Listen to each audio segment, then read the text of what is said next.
Shalom, shalom. I greet you in the name of Yahuwah, the Elohim that is sovereign. And today's message is going to be called Shema'un Kifa. Now you would say, Ak Yahusuf, what does this mean? Well, this is the name of a man. And I will tell you that you are very, very familiar with who this man is. This man is known in this modern age as Simon Peter. But as you know by now, I'm very big on names because in the Aubrey they mean a lot. And you know, the language of the Father is my passion.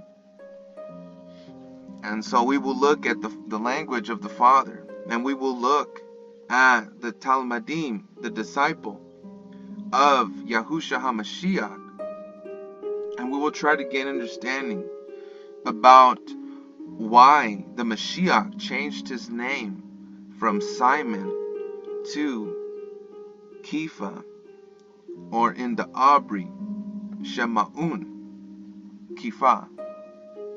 Now, I want to point this out really quick, that the name Shema'un Kifa, it's actually rooted in the word Shema, Shin Mem Ayin, and Shema means to hear. So when Yahusha said that you will no longer be called Shema'un, but that you will now be called Kifa, that he was saying that you will no longer be one who hears Shema'un, but you will be the rock Kifa. And so we will seek to gain understanding about this today. And I want to bring back to remembrance what Yahusha HaMashiach has established in Kifa. Now, let us go to the word of Yahuwah, and let us prove all things, as we always do.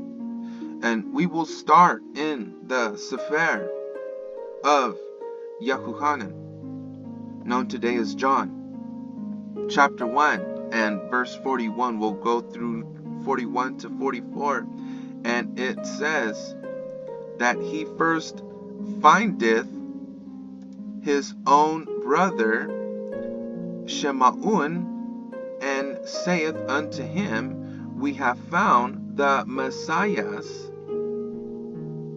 which is being interpreted the Christ. Okay, and then it has a little side note over here that says, or the anointed.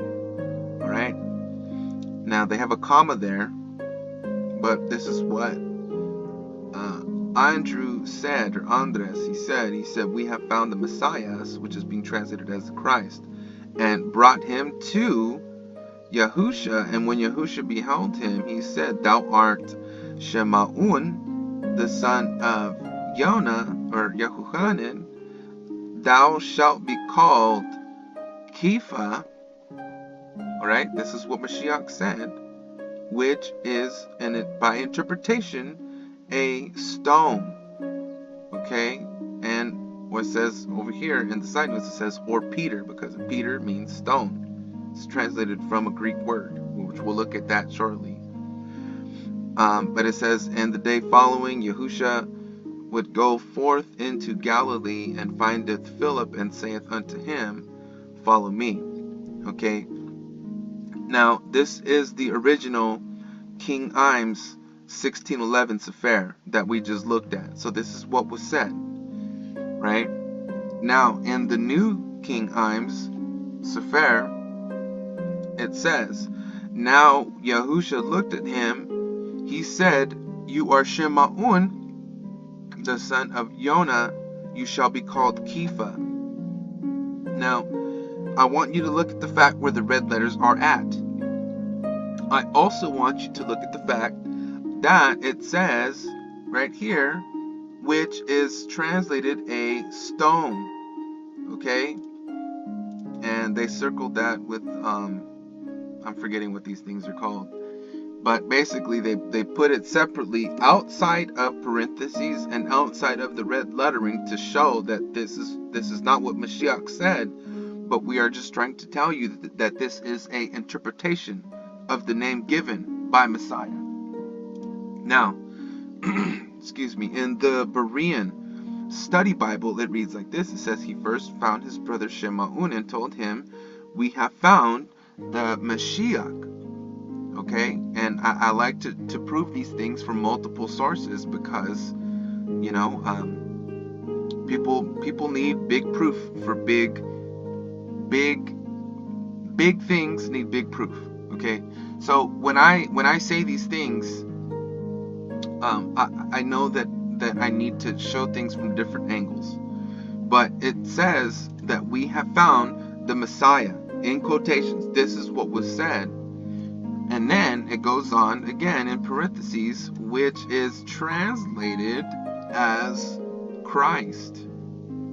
And Andres brought him to Yahusha, who looked at him and said, you are Shemaun, son of Yahuhanan. You will be called Kepha, in parentheses. This is what was said. And again, in forgetting what in the not the quotations, but parentheses, says, which is translated as Peter. Okay, so this is what happened. Mashiach was translated to Greek-speaking Gentiles as Christ, Christo, which means Christ, and Kepha was translated to this Greek-speaking Gentiles as Petros, or Peter. We must understand that the three dominant languages in that age was Abri, which is Hebrew, Greek, which is Greek, and Latin, which is Latin. So these are the languages that were in circulation during the time of Mashiach, right? But obviously Abri and Greek were the two primary languages. But one thing I want to point out is that the text needed to be translated to people that did not speak the language of the text, right? And this is what happened. This is why we're seeing, you know, we have found the Messiah, that's translated, that you will be called Kepha, which is, again, is translated. You know, it was translated for a reason, and we're going to look at that. So, in the interlinear, it says, we have found the Messiah. So this is the Greek version of Mashiach, which is translated as Christ. And you are Shemaun. Okay, so we're skipping forward a little bit, but it says, you are Shemaun, the son of Yahuhanan, and you will be called Kepha. Again, there's a comma there. It says, which means Peter. Now, there's also a comma here and a comma right here. That's great, but to be honest, there needs to be a distinction made between what was said and what was not said. There needs to be a distinction, I believe, greater than what this shows, to have what was written and what was not written. This portion and this portion does not need to be in the scriptures. It does not, because this is not what was said. Okay, yes, they know that it was translated, but, you know, I just, people lose, you know, what was said, what was not said. Oh, what's in the Bible, it's in the Bible. You know, that's the argument. But this and this was not in the original text. This is not what was said. Therefore, it doesn't need to be written. But again, you know, due to the fact that people did not speak the language, they needed an equivalent word. that meant the same thing as the original Hebrew text. And so let us look at this name, okay? Now, what you're looking at is the Greek Kipha, right? And it says that in the Chaldean lexicon, okay, that it was translated from this word, Kipha, which means rock in Abri, Hebrew. And Kephas, this is what you're looking at here, it has an S on it, because this is a rule of the Greek. Masculine nouns need to have S's at the end in Greek, and so this is why it's Kephas and not just Kipha. But Kephas is the equivalent to Petros. Now keep in mind what this looks like, okay? Because you're going to need to know what this looks like a little bit later on in today's word of Yahuwah. But going forward, it says that Kipha, right? We just looked at Kipha. The root from it is Kif, right? Now, and it says when you look at this, it's primarily just the two letters here that are underlined in red, Kif, right? Right there, the Kaf and the Pei, right? These are the letters that make up the word Kif. But when you look at the short definition, it says rocks, plural, okay? And we must understand that this is a masculine noun, right?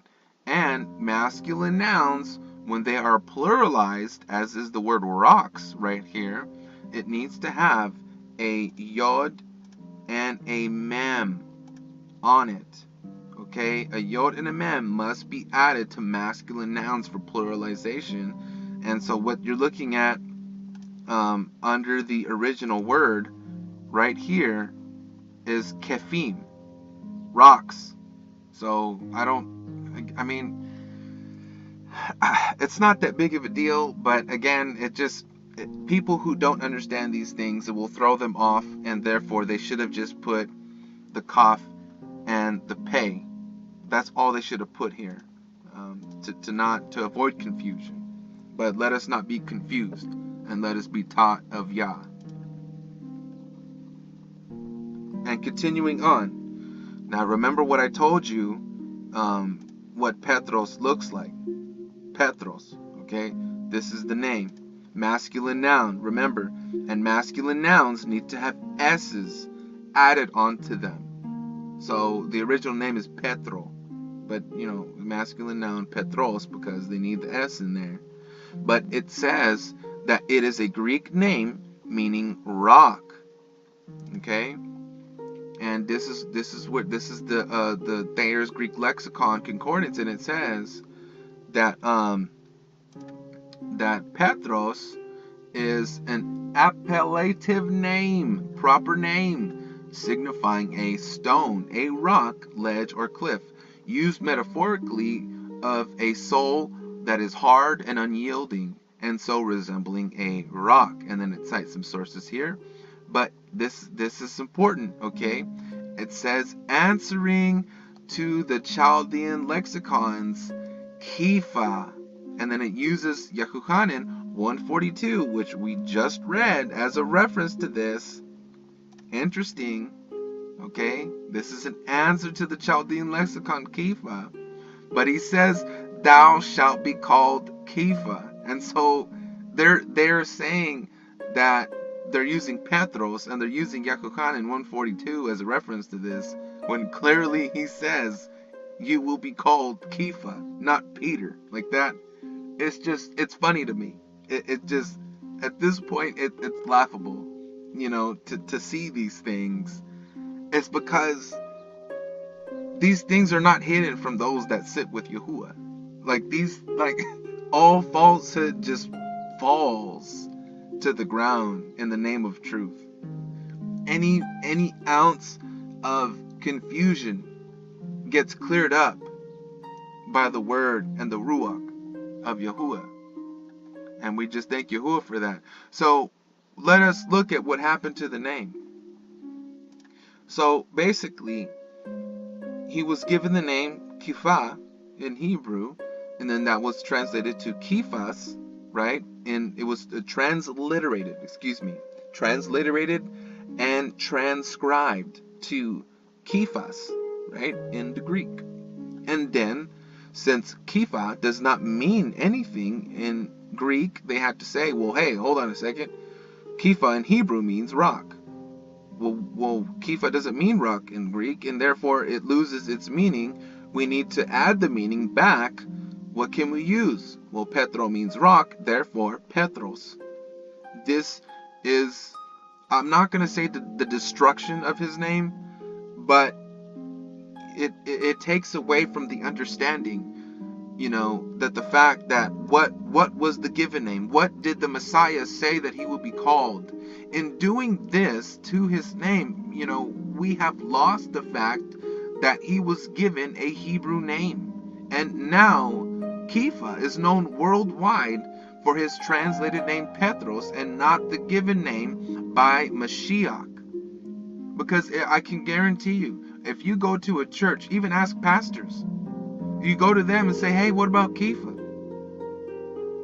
Who's Kepha?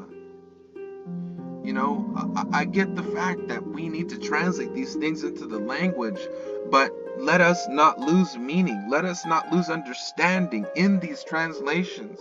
Let us still keep things straight where they are at. Yes, let's call him Peter. That's fine. I'm not saying that's wrong because it means rock in the Greek. Okay? But if you want to call him Peter, understand that it was translated from Kepha, which means rock in the Hebrew, that our Hebrew Mashiach from the tribe of Yehuda named his Hebrew Talmudim disciple a Hebrew name. A name in the language of the Father. The language of Abrit, Hebrew. Now, this is part of the problem. G4074, Petros. Okay, Peter.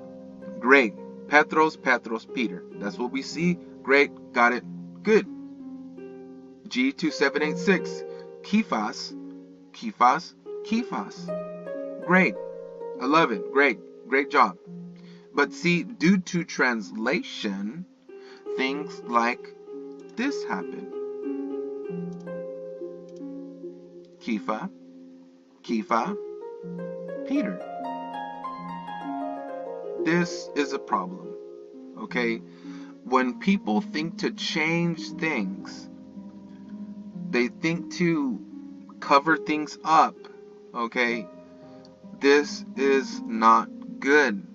This is part of the reason why many people don't even know that the disciple of Yahusha is named Kepha, not Peter. That was never his name. That was only his name to the Greeks, as is the name Jesus. The name Yesu is only the name to the Greeks. And again, I just told you that in masculine nouns, just like there's rules to masculine nouns in the Abri, the letter S, okay? You can see that there's an S on all of these, right? There's an S on every single one of these, right? In the Greek, which was then taken away, right? And right here, Peter, Kepha, or, Petros to Peter, the S was taken away because these rules no longer apply in the English. This is the same thing that happened with the name Jesus. His name is Yesu. That was what his name was translated to, but due to the fact that Greek has rules, it went from Yesu to Jesus, then to Jesus. So this name was messed with a lot. Like a lot. And the exact same thing that happened to Yahusha's name happened to Kepha's name. And therefore, I'm here to set things straight.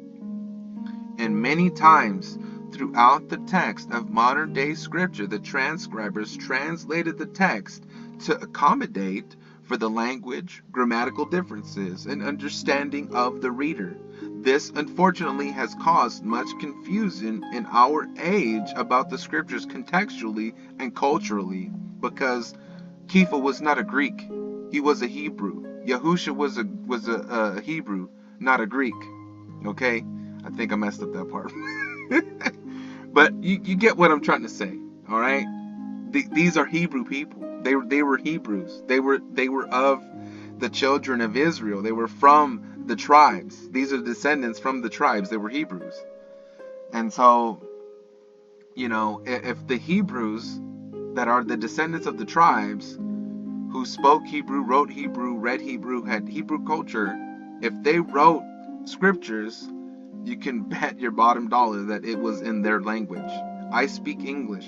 If I write a book, it's going to be in English. It's not going to be in any other language. It's going to be in the language that I know and that I am familiar with. Now, in Matith Yahu, right? Again, more confusion due to translation. The term lost in translation is so profound when you walk with Yahuwah, because there's so many things that are just literally just lost, or understanding is completely pushed into a different direction, and therefore the eyes of many are blinded because they don't understand so many things about the scriptures. Now, let's look at why he changed his name. This is why. When he when he first met Mashiach, his name was changed. That's the first thing that he did. Yahusha knew, you're going to be my disciple, therefore your name is no longer Shema'un, your name is now Kepha, right? But in the Greek, the interlinear, this is what it says. Also, moreover to you I say that you are Peter, and on this rock I will build my church. This is what they translated it as. But this is not what was said. This is not what was said. He did not call him Petros, and he did not say on this Petra he would build his ecclesia. That's not what he said. What he said was, thou art Kepha, and on this Keph, again this was plural, but I had to find this in concordance. This is what it says rocks, but on this Keph I will build my kahal, which ecclesia is a synonym with the Hebrew word kahal, which kahal means assembly. But my point is this, is that these slight changes to the scripture, even Bible scholars, pastors, people that have been steeped in the word for decades, literally don't know these things, and even when you look in the expositor's Bible commentary, D.A. Carson shows that it should read in the language, it should read that it says Kepha and Keph, not Petros and Petra in this passage, because it makes people confused about what was actually said. And it said, and right here in the text that I wrote, it says the scriptures are clear to what Yahusha named Shema'un. It's clear to what he named him. He renamed him to Kepha, which means rock in Abri. And he did this preemptively, knowing that Kepha would be the foundational forerunner to the body of Mashiach and the holder to the keys of Hashemayim. Okay? Like I said, immediately when he met him, he changed his name. That's the first thing. Because he knew that Kepha was going to be the foundational Talmudim and the emissary, the one that is sent to the Yahudim, that he would preach the Besorah, the gospel, to the Israelites. And we just thank Yahuwah that Yahusha, and through the Ruach HaKodesh, that he would have the foresight to see and to do these things, that there would be a divinity placed in the scriptures once again through the Ruach that is Yahusha HaMashiach. And just as a side note, this is not part of the message, but just as a side note, I really want to point this out. This is a problem. This is a problem, okay? Ecclesia means assembly, all right? Now, I want you to also know that ecclesia does not mean church. Obviously, they translated it as church, but we need to understand that after all the events of the death and resurrection of Mashiach, and after the events of the destruction of the temple, which was destroyed by Rome, that when they witnessed all the things that happened in that era and in that age, they needed to reestablish power over the people. They needed to reestablish a way to use the scriptures for their own benefit. And what better way to do that than to reestablish temples, aka churches and synagogues? Because after Yahuwah destroyed his temple in AD 70, buildings were gone. No more buildings. But what do people do? Starting in Rome, more buildings, aka churches. And this is what they have done. So, which ecclesia means assembly, doesn't mean church. But to prove this point, side note to the message, we will go into the scriptures and we will look at YAHUAH, known as Leviticus chapter 4 and verse 13. The Greek word that you see there was translated as congregation. All right, but let us look at what this word means. Same word. Okay, I don't study Greek. I study just enough to know what I know, but I do not study this language because this is not the language of the Father. But okay, yep. All right. Yep. Okay. Yep. That's there. Yep. Okay. That's the same word. All right. Now, call me crazy. This says synagogue. Synagogue. Interesting. Okay. So what we see is that in the Brit Hadashah, New Covenant writings, they translated the Greek word ecclesia, which means assembly or congregation, as church, which means building. But in the Tanakh, the Old Testament, in the Greek Septuagint, they have translated congregation and they use the Greek word synagogue, right? Because they know that they couldn't put synagogue out there, because if this is talking about when they were, walking around in the wilderness, obviously there was no synagogues out there. And so for them to say, oh, well, there's a synagogue out here, well, no, there was no synagogue. There was only the congregation. And only in the Brit Hadashah, the New Covenant era, could they place the word church in there, because there was buildings in Jerusalem and there were buildings built. And therefore, they re-implemented the power structure. They re-implemented the system that Yahuwah has already done away with. The priests served at the temple. When Yahuwah dispersed the priests and when Yahuwah destroyed the temple, there was no need. There was no need. That age is gone.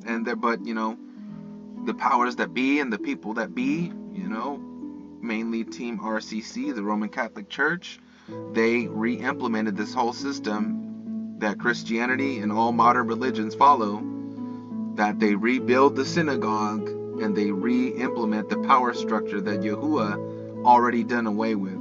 But that's neither here nor there. But this first portion where you see the Greek word, okay, which is synagogue right here, in the Abri, in YAHUAH 4:13, it says Adat, congregation. This is what it says in the Abri.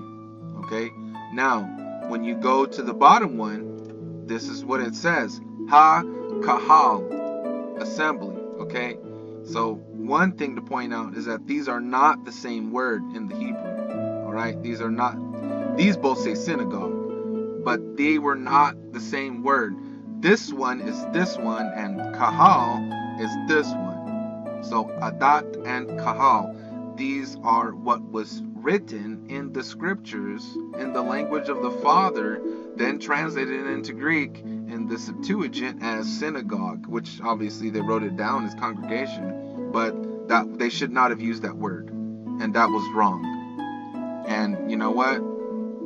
Hasatan is a liar, and I'm gonna expose all his parts. I'll tell you what, he's not gonna hide nothing from me, because I sit with Yahusha, and when you sit with Yahusha, there is nothing that he will not reveal to us. And so I'm not down with that. And I wanna leave you with this. And this is from Charles Spurgeon. He was a preacher in the 1800s. Okay, I love some of his quotes, and this is one of the ones that I absolutely love. Discernment is not knowing the difference between right and wrong, but rather discernment is knowing the difference between right and almost right. Now, this is to the pastors out there. This is to the leaders. This is to the bishops. This is to those who are highly esteemed in the assembly. Why don't you know these things? Why? Does anything in the word of Yahuwah not matter? And even if you would say, oh, well, this doesn't matter. Well, to you it doesn't matter, because you have not received understanding about it. This is why it does not matter to you, because you don't yet know how important it is. And so, you know, at this point, I don't look at age as a sign of wisdom. I don't look at gray hairs as a sign of knowledge and understanding. I don't, because many people, the vast majority of the people, have stagnated. You know, they've stagnated in their understanding of the scriptures, and they've become content with just reading their King James. Never wanting to study and research the word of Yahuwah deeper, and therefore they don't even know his name. It's sad that you claim that people claim that they have been serving the Lord for 30, 40 years. And I know that in their heart they have. I know this. But it's just sad that they have become content with serving the Lord when they could be serving Yahuwah. When they could be praising the name. When they can say hallelujah and know that they speak the name of the Father. But due to the fact of complacency, that, oh, well, this is enough. I'll tell you what, I've never had enough of the Father. Everything that I've learned, all the things that he has shown to me so far, it's not enough. And I'm telling him right now, and everyone who sees this video as a witness, it's not enough for me. This is not enough for me. I want more. I have so many questions that I want to ask him. Why did you allow this? Why did this happen? I want to know the mysteries of the human body. I want to know, you know, the law and the instruction that he gave to that sound and light and gravity. Why they work the way that they do. You know, I want to know how he creates dimensions and realities. You know, and what exactly is reality, other than the neural impulses that we experience moment by moment. You know, when I see something, my eyes tell me that I see it, but does that mean it's there? I don't know. It might not be. That's just what my eyes are telling me I see. Just neural impulses, just little sparks of electricity. That's all it is. And so I implore you, dig deeper, search harder, ask Yahuwah questions. He will answer you. Ask Yahuwah questions. He will answer you. Who am I other than what Yahuwah has made me to be? What understanding have I been given that Yahuwah has not given me? None of the things that I have shown in any of my messages have I known, but everything that I have been given has been given of Yah. Everything. And I don't want anybody who watches my videos to build me up, because I am nothing without Him. None of us are anything without Him. None of the prophets are anything without Yahuwah. I'm just saying, who is the prophet Isaiah without Yahuwah? Who is Enoch? Who is Moses? Who is John? Who are they without Yahuwah? If Yahuwah did not use them, there would be no remembrance of who they ever were. But through Yahuwah have they been made great. But through Yahuwah has their remembrance lasted throughout time. Only through Yahuwah. He is all things, and He is through all things and in all things. Hallelujah. And I want to build you up today. You are a child of Yahuwah. There are things that He can give you as well to share. But just seek His face. Seek His name. And He will reveal all truth to you. And I'm going to do a part 2 on this. And I'm going to expand a little bit more on the portion where the word Mashiach was translated as Christ. But as this one is already gone for a while, I will say shalom. And see you in the next video.